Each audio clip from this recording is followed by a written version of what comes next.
بسم الله الرحمن الرحیم. الحمد لله والصلاة والسلام على رسول الله وعلى آله وأصحابه أجمعین و من تبعهم بإحسان إلى يوم الدین. دوستان عزیز، سروران گرامی، السلام علیکم و رحمت الله و برکاته. در خدمت شما عزیزان قرار داریم در برنامه زیبای شگفتی های آفرینش. هدف ما دوستا از این برنامه است که ما چگونه می توانیم به خداوند متعال خود را برسانیم، عقیده خود را راسخ بسازیم، ایمان خود را قوی بسازیم. این هست هدف اساسی ما از عرض این برنامه های زیبای قرآنی و دینی و اسلامی. دوستا ببینید، خداوند متعال خالق هست و غیر خداوند همش مخلوق هست. خداوند خالق است و غیر خداوند همش چی است؟ مخلوق خداوند است، غیر از خداوند. در سوره فاتحه که ما مسلمانان در هر رکعت از نماز خود او را تلاوت میکنیم و میخوانیم اعوذ بالله من الشیطان الرجیم الحمد لله رب العالمین. میگویم که حمد و ثنا خدای را هست که او پروردگار عالمیان هست. رب العالمین، رب خالق میگوید، رب آفریدگار میگوید. رب چی است؟ عالمین هست. عالمین علما و مفسرین چگونه تفسیر کردن؟ میگویند که العالم كل ما سوى الله فهو العالم. كل ما سوى الله فهو العالم. هر چیزی غیر از خداوند او از جمله عالمین هست، از جمله عالم هست. یعنی خداوند یک طرف است که خالق است، دیگر تمام چیزها مخلوق است. اگر خرد است، اگر بزرگ است، اگر انسان هست، اگر حیوان هست، اگر جماد هست، اگر نبات هست، اگر جنیات هست، اگر فرشتگان هست، این کلش از جمله چیه؟ جمله عالمین هست، از جمله مخلوقات است. ببینین در این جهان بهترین مخلوقات که از نور آفریده شد او را فرشتگان میگوین. فرشتگان خداوند متعال از نور آفریده. خداوند متعال به فرشتگان آنقدر قدرت و قوت داده است که هیچ مخلوق دیگری آن قدرت و آن توان ندارد. یک روز رسول صلی الله علیه وسلم زمانی که از غار حرا پایین میشد صدای شنید، برش گفت که یا محمد، ای محمد. پیامبر صلی الله علیه و وقتی که بالا نگاه کرد طرف آسمان، طرف صدا، میگه رأیتو، مدیدم جبریل علیه السلام را که بالای کرسی یا بالای صندلی نشسته بود و پرها و بالهایش تمام کناره های آسمان را فرا گرفته بود. جبریل علیه السلام یک فرشته است، ولی آنقدر فرشته بزرگی هست که پیامبر صلی الله علیه و آله میگوید، برای ما معرفی میکند که بالهای جبریل علیه السلام تمام کناره های آسمان چی کرده بود؟ در بر گرفته بود. جبریل فرشته هست، یکی از فرشتگان هست. فرشته ها خیلی زیاد است، مثلا یکیش جبریل علیه السلام است، یکیش میکائیل علیه السلام است، اسرافیل علیه السلام است و دیگر فرشتگان است، کرام الکاتبین هست، فرشتگانی که خداوند متعال اونها را بالای جهنم مسلط ساخته است. فرشتگانی است در بهشت هستند. این چیز یعنی انواع فرشتگان هست، ولی کلش او چی است؟ از جمله عالمین هست. رب العالمین او مخلوق خداوند است. خداوند این مخلوق به خاطر یک هدف بزرگ آفریده است. فرشتگان هست، جنیات هست، انسان ها هست، حیوانات است، پرنده ها هست، حشرات است، نباتات است، جمادات است. آسمان ها هست، زمین هست و دیگه مخلوقاتی که در این جهان قرار داره دوستا. این همش از جمله چیست؟ عالمین هست و پروردگار این عالمین خداوند متعال هست، رب العالمین. خداوند ذات است که حمد و ثنا و پاکی مرعوست که او پروردگار جهانیان هست، پروردگار جهانیان هست. پس هدف ما چیست دوستا؟ شگفتی های آفرینش خداوند، شگفتی های آفرینش خداوند که خداوند متعال در این جهان مخلوقات عجیب و غریبی آفریده است، مخلوقات عجیب و غریبی آفریده است که یکی از مخلوقات خداوند انسان هست. ولی خداوند متعال انسان آنقدر توانایی داده است که به دیگه هیچ مخلوق دیگری نداده است. در چی؟ در روی زمین. توانایی که خداوند متعال به انسان داده است به دیگه مخلوقاتی که در روی زمین هست نداده. مثلا ببینین انسان در روی زمین زندگی میکند، انسان در روی زمین زندگی میکند. این پیشرفت و ترقی که انسان ها کردن، پیشرفت و ترقی که انسان ها کردن، تکنولوژی ساختن، در بعد علمی انسان ها پیشرفت کردن. کدام مخلوق دیگر این توانایی را دارد؟ در به انسان ها علما هست. میبینین علما وظیفهشان چیست؟ تعلیم و تعلم هست. اول می آموزند و بعدا برای دیگران می آموزانند، می آموزند می آموزانند برای دیگران. تعلیم و تعلم. خیرکم من تعلم القرآن و علمه. بهترین شما کسی است که خیرکم من تعلم القرآن، تعلمه به این معنی است که خودش طالب علم هست و علمه بعدش میگوید که معلم علم هست. در اولش طالب علم است، دومش معلم علم هست. انسان است. خداوند متعال به همین انسان عقل داده.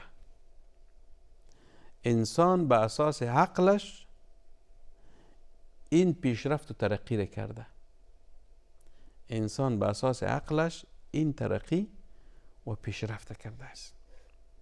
پس انسان یکی از مخلوقات خداوند است، یکی از بهترین مخلوقات خداوند است که در روی زمین زندگی می کند و در آبادانی زمین، در ترقی زمین، در پیشرفت زمین، در نگهبانی از مخلوقاتی که در روی زمین هست انسان ها نقش مهمی را بازی کردن و بازی میکنن.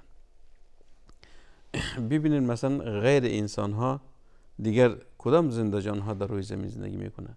مثلا جنیات هم در روی زمین زندگی میکنن، ولی یک مخلوق لامرئی است، لامرئی. ما اونها رو نمیبینیم، از سیستم زندگیشان کمتر آگاه هستیم به همون اندازه که خداوند ما را آگاه ساخته است. خداوند ما را چی کرده است؟ برای ما در رابطه با جهان جن معلومات داده است، ولی بیشتر نمیدانیم که اونها چه نوع مخلوقی است، چه خصوصیات دارن و انسان ها نمیتوانند که در این بخش بیشتر و بیشتر چی بکنن؟ مطالعات بکنن، تحقیق بکنن و یا معلومات جدی به دست بیارن. ما به وجود عالم جن ایمان داریم، چرا که خداوند متعال ما را خبر نموده است، آگاه ساخته است. ولی مخلوقات مرئی، مثلا در جهان دو مخلوق غیر مرئی هست، که جنیات هست که فرشتگان هست، که دو مخلوق ما تا حال ندیدیم ولی پیغمبرها دیدن، فرشتگان دیدن، ولی عموم انسان ها ندیدن. فرشتگان هیچ کسی ندیده تا حال. مثلا در عصور که ما در زندگی میکنیم یا در عصور گذشته جنیات به همین شکل کسی ندیده. ولی عالم مرئی، عالم مرئی را میگوید آن جهانی که ما را میبینیم در چاربر ما هست. عالم مرئی چی هست؟ عالم مرئی حیوانات است، بزرگترین حیوانات و کوچکترین حیوان. مثلا بزرگترین حیوانی که از جمله چارپایان هست فیل هست، شتر هست، زرافه هست، یا جانوران درنده مثل شیر است، ببر است، پلنگ است. این چیزی حیوانات است که ما او را میبینیم. بعد از او یک مخلوق دیگر است که او را پرنده ها میگوین. او را هم ما میبینیم، پرنده های بزرگ، پرنده های کوچک، خرد. و سیومیش حشرات هست که او را ما هم میبینیم، همانند مرچه ها، همانند زنبور، همانند عنکبوت، همانند دیگر حشراتی که او را ما میبینیم، یا حتی بعضی حشرات است یا بعضی زندجان هاست که او را ما نمیبینیم، از جمله حشرات حساب میشد، مثل ویروس هاست یا میکروب هاست، حتی در بدن ما هست، در غذای ما هست، ولی نمیبینیم او را. توسط میکروسکوپ ها دیده میشوند. توسط چی؟ میکروسکوپ ها دیده میشوند، ولی هست. این مخلوقات هست. این مخلوقات زنده جان هاست در روی زمین دوستان. این مخلوقات زنده جان هاست در روی زمین. و این از جمله چیست؟ از جمله عالمین هست که خداوند متعال فرموده است که رب العالمین، خداوند آفریدگار عالمیان هست. این مخلوقات همش خداوند متعال آفریده است. در پهلوی ازی که خداوند زنده جان ها را آفریده است، یک چیز دیگر هم باید هم متوجه باشیم. یک چیز دیگر هم باید متوجه باشیم در رابطه به شگفتی های آفرینش، یعنی عجایب آفرینش خداوند متعال. این میلیون ها انسانی که در این جهان زندگی میکند، میلیون ها یا میلیاردها انسان ها. یعنی مثلا میبینید نفوس چین بیشتر از 1 میلیارد است، نفوس هند بیشتر از 1 میلیارد است. دیگه مثلا کشورهای مختلف ببینید، هر کشور برای خود یک نفوس شماری خاصی دارند، ولی عموم انسان ها تقریبا تعداد انسان ها در روی زمین نزدیک به 7 میلیارد انسان میرسد. یعنی 7,000 میلیون این تعداد انسان هست. آیا کسی تعداد حیوانات مشخص کرده است؟ نه خیر. در جهان چقدر گاو هست، چقدر شتر هست، چقدر گوسفند هست، چقدر مرغ هست، همه قسم حیوانات درنده در این جهان چقدر است؟ شیر است، پلنگ است، ببر است، گرگ است، سگ هاست، پشک هاست، چقدر تعداد پرنده هاست کسی مشخص کرده؟ نه خیر. به یک چیز متوجه باشین دوستان، همه زنده جان هایی که در جهان موجود هست، هر زنده جان به خوراک و نوشیدنی نیاز دارد که آب را بنوشد و خوراک را نوشیجان بکند. حال تعجب در کجاست؟ شگفتی آفرینش خداوند در چیست؟ در ایست که آیا شما یک مخلوق دیدین که یک روز گرسنه مانده باشد؟ نه خیر. خداوند متعال برای هر یک از این زنده جان ها چی میکند؟ رزق و روزیش برایشان میرساند. رزق و روزیشان برایشان چی میکند؟ میرساند خداوند متعال. یعنی هیچ کس بدون خوردن و نوشیدن چی است؟ باقی نمیماند، محروم نمیشود از خوردن و نوشیدن. چرا که خداوند متعال میگوید که و فی السماء رزقکم و ما توعدون. در آسمان رزق شماست انسان ها. رزق و روزی شما در زمین نیست، در آسمان است. به این معنی است که خداوند متعال برای انسان تعیین نموده رزقش. ما انسان ها عموما در کشورهای مختلف 3 تایم غذا میخوریم عموما. یعنی شاید بعضی مردم بیشتر از این غذا بخورن، بعضی مردم کمتر از 3 تایم غذا بخورن.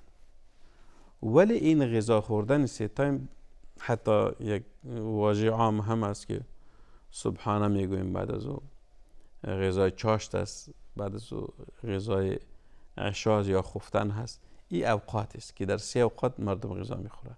در زبان عربی که میگویم مثلا فطور میگوین، غدا میگوین، عشا میگوین.